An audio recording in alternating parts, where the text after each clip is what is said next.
Dear viewers, ఈరోజు యేసుక్రీస్తు అపోస్తలులకు చెప్పిన ఒక ఉపమానం గురించి తెలుసుకుందాము. లూకాసు వార్త 15వ అధ్యాయం 4-6 వచనాలు.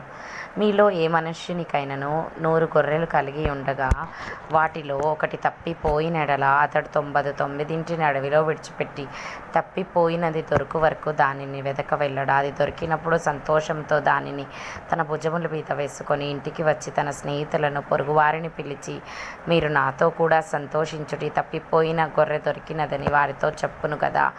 ఇక్కడ ఏమి అంటే, ఈ ప్రపంచంలో అందరి మనుషుల దగ్గర యేసుక్రీస్తు దేవుని యొక్క సువార్త వస్తుంది, కానీ కొందరే చాలా కొద్దిమంది మాత్రమే ఆ సువార్తను అంగీకరిస్తారు. అదేవిధంగా అంగీకరించిన వారి కొరకు దేవుడు ఎదురు చూస్తూ ఉన్నాడు. లూకా 15th chapter 4-6 verse. What man of you having 100 sheep, if he lose one of them, doth not leave the 99 in the wilderness and go after that which is lost until he find it?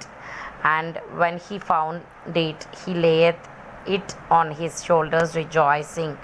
And when he cometh home, he calleth together his friends and neighbors, saying unto them, rejoice with me, for I have found my sheep which was lost.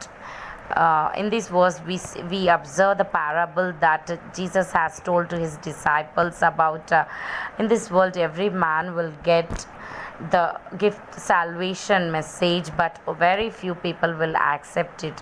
But God is going to bless the few ones who accept the message and accept the Lord Jesus. దేవుడి వాగ్దానమును మన జీవితంలో నెరవేర్చి మనం కూడా దేవునికి ఇష్టకరంగా ఉండేందుకు సహాయం చేయనుగాక. Let God blesses each one who accepts the Lord and gives abundantly all the blessings. మీకు ఈ కంటెంట్ నచ్చినట్లయితే లైక్ చేయండి, సబ్స్క్రైబ్ చేయండి. మీరు లైక్ చేయడం వల్ల ఈ కంటెంట్ ఎంతో మందికి షేర్ చేయబడుతుంది యూట్యూబ్ ద్వారా. If you like my content, like and subscribe. If you like, YouTube will share this content to many more. Thank you.